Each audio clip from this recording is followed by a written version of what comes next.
wàhálà àwọn èèyàn gan pọ̀. Àwọn oníkọ́mẹ́ǹtì sọnù, àwọn oníkọ́mẹ́ǹtì ìyà yìí tó jẹ́ wípé gbogbo ayé aláyé báyìí òun ni wọ́n máa ń sọ. Àwa blogger ni la gbọ́ wípé wọ́n máa ń bú wípé ká sọ gbà wá. Ṣùgbọ́n ṣe rí àwọn commenters sọnù yìí títí wọn gan ó tún wá fẹ́ lágbára ju ti àwọn bloggers lọ. Abẹ́ẹ̀rí, jẹ́jẹ́ ni actor Kunle Afod èyí tó gbé fọ́tò ìyàwó rẹ̀ sí orí page ẹ̀ láti celebrate ẹ̀ fún ayẹyẹ ọjọ́ ìbí èyí tó ṣe. Tí ò bá tún celebrate ẹ̀, wọ́n ò tún sọ wípé kò celebrate ẹ̀. Wọ́n á ṣàárí nǹkan sọ, wọ́n á ló ṣe birthday, wọ́n á ní kò celebrate ẹ̀ o, kò ṣe gbá o, kò ṣàwo. Ọmọkùnrin yìí ó tún gbé ìyàwó rẹ̀ sí orí page ẹ̀, ó sì celebrate ẹ̀ fún ayẹyẹ ọjọ́ ìbí èyí tó ṣe. Ẹ̀yin tèmi, kàkà kí àwọn èèyàn ó máa bá a yọ̀, kí wọ́n sì máa bá a congratulate ìyàwó rẹ̀, ṣe ni a bẹ̀rẹ̀ sí ní rí àwọn oríṣiríṣi kọ́mẹ̀ǹtì sọnù.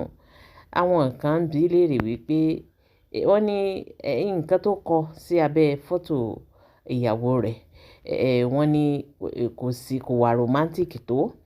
Wọ́n ní kò kọ́ bí ẹni wípé Desola Afod tó jẹ́ ìyàwó rẹ̀, wọ́n ní kò kọ́ bó ṣe yẹ kó kọ́.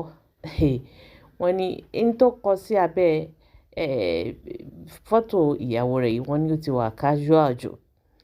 Ṣe ni wọ́n ń béèrè àwọn ìbéèrè sọnù pé ṣé wọn ò fẹ́ra wọn mọ́ ni? Kí ló ṣẹlẹ̀ láàrin wọn? Lóríṣiríṣi òun ni àwọn kọ́mẹ̀ǹtì sọnù èyí tó lọ. Ẹ̀yin tèmi, ní kí ni Kunle Afod tó kọ sí orí page ẹ̀ láti celebrate ìyàwó ẹ̀. Gẹ́gẹ́ bí nǹkan tó sọ, ó ní "Today I thank God for the gift of your life. You have been an amazing woman, a loving mother, and a blessing to everyone around you. On this special day, I pray that the Almighty surrounds you, His endless love, grace, and divine protection. May every sacrifice you have made for your children return to you as overflowing joy. May you continually eat from the fruit of your womb in good health, peace, honor, and happiness. Your children will rise and make you proud, and you will witness their greatness with a heart full of gratitude. May God strengthen you, grant you long life, favor, and abundant blessings beyond your expectations. Every good desire of your heart shall be fulfilled, and your path will shine brighter with each passing year. Happy birthday once again. May this new chapter bring you laughter, fulfillment, and countless reasons to celebrate. Have a beautiful and blessed year." Nǹkan tí Kunle Afod èyí tó kọ láti fi celebrate ìyàwó rẹ̀ ní o, ló bá di wàhálà, ló dìjàgbọ̀n. Wọ́n ní kí ló dé tí ò sọ wípé you have been an amazing wife. Ẹ̀yin tèmi, kí ni ìṣòro àwọn èèyàn gangan? Kí ni wọ́n fẹ́ gbà nínú kó mọ ṣọ́ ayé aláyé? Ẹ̀yin tèmi, tẹ́ ẹ bá rí àwọn kọ́mẹ̀ǹtì sọnù lóríṣiríṣi. Ẹnìkan ní very formal birthday greeting, nothing romantic. Happy birthday at Desola Afod. I'm liking this your new way. Abẹ́ẹ̀rí nǹkan, wọ́n ló ti wà formal jù.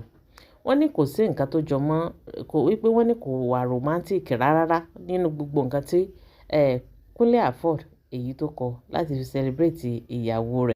Wọ́n ní ṣe ló yẹ kí ó foyín sí, kó fi adùn sí, pé kó spice ẹ̀ up, kó gbogbo nǹkan tó kọ kó yẹ kó wà romantic, kó fi my lovely wife, my loving wife lóríṣiríṣi. Ẹ mọ̀rú àwọn nǹkan báwọn. Wọ́n ní ó yẹ kó fi sí níbi write up èyí tó kọ fún ìyàwó ẹ̀. Wọ́n ní kò sí nǹkan tó jọ mọ́ bẹ́ẹ̀. Ẹ̀yin tèmi, kò tán síbẹ̀ o.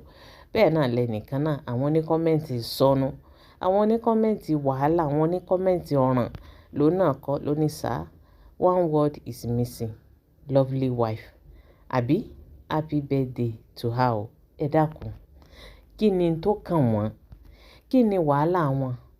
Ó fi lovely wife sí, kò fi lovely wife sí. Èwo ni titi wọn, bó ni tí wọ́n ṣe jẹ́? Àbírú àwọn ní kọ́mẹ́ǹtì wèrè, àwọn ní kọ́mẹ́ǹtì sọnù wo ó ń lélẹ̀. Nígbà tí èèyàn kọ write-ups tó báyìí, bí episode tó kọ́ láti fi celebrate birthday ìyàwó rẹ̀ Dasola Afford, tó sì táàgì ẹ̀ síbẹ̀, a rí wípé Dasola Afford ló wà ńbẹ̀, kì í ṣe wípé Dasola ti change surname ẹ̀ kúrò ní Afford ó sì ń jẹ́ Afford. Kí wá ní wàhálà àwọn èèyàn tí wọ́n fi ń sunkún lórí nǹkan tí ẹni ẹlẹ́ni kọ sí orí page ẹ̀ láti fi celebrate ìyàwó ẹ̀.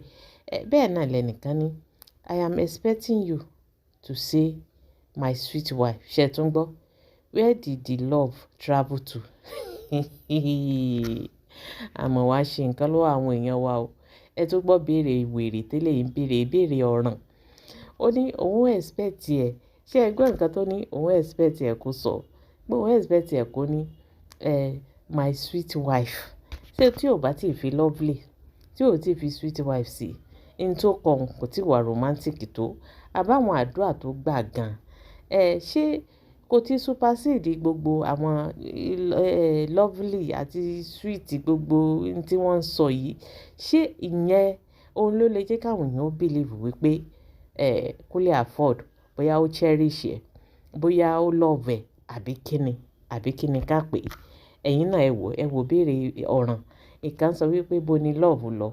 Ó ní ṣé love tó wà láàrin wọn, ó ní ṣó ti travel ní pé bo ló travel lọ. Bóyá ká sọ wípé ó travel lọ sí ìlú bàbá wọn, àbí kíni ká pè é? Ìbéèrè ọ̀ràn ṣàkún ó kún sí ọwọ́ àwọn èèyàn. Àwọn kọ́mẹ́ǹtì oríṣiríṣi ẹ wò díẹ̀ lára àwọn kọ́mẹ́ǹtì yìí. Òun la kà síta yìí o, tí wọ́n fi ń béèrè lọ́wọ́ Kúnlé Afford wípé irú mẹ́sẹ̀jì wo òun ló fi sí abẹ́ fọ́tò ìyàwó rẹ̀ láti celebrate ẹ̀yẹ pé kò wà romantic tó. Kò sí darling ńbẹ̀, kò sí my sweet wife ńbẹ̀, kò sí my lovely wife ńbẹ̀. Ṣé ẹ rí i pé àwọn èèyàn wọ́n ní ìṣòro gidigidi gan? Àbẹ́ẹ̀rẹ̀ nígbà tí wọ́n fi igbá tí wọ́n lẹ̀ tí wọ́n lọ ń ṣọ́ igbá onígbá. Àwọn ni wọ́n monitor ẹni tó post ìyàwó rẹ̀, ẹni tí ò post ìyàwó rẹ̀, ẹni tí òun àtọkọ rẹ̀ sì wà, ẹni tóun àti ìyàwó rẹ̀ wà, àbẹ́ni tí wọn ò sí mọ́. A mọ̀ ṣe nǹkan o. Ẹni ẹlẹ́ni ó tún celebrate ìyàwó rẹ̀ nìyẹn o. Tí ò bá tiẹ̀ wá celebrate ẹ̀ ńkọ́? Kí lẹ lérò wípé wọ́n ó tún sọ? Wọ́n ó ṣàtúnrí nǹkan wí náà ni. Àwọn èèyàn wọn ò lè mọ̀ rí nǹkan sọ. Ẹ̀yin tèmi, ẹ rí wípé eléyìí tún gbẹnu tán, eléyìí lẹ́tìkẹ́. Kí ni tí ẹ̀yin náà rò lórí write-up èyí tí Kúnlé Afford èyí tó gbé síta láti celebrate ìyàwó ẹ̀? Kí ni tí ẹ rí sí? Gbogbo dáhùn yín ẹ fi sí orí comment section. Ẹ jẹ́ ká jọ sọ, ẹ jẹ́ ká jọjọ́, àbẹ́ẹ̀rí wípé nǹkan ń bẹ.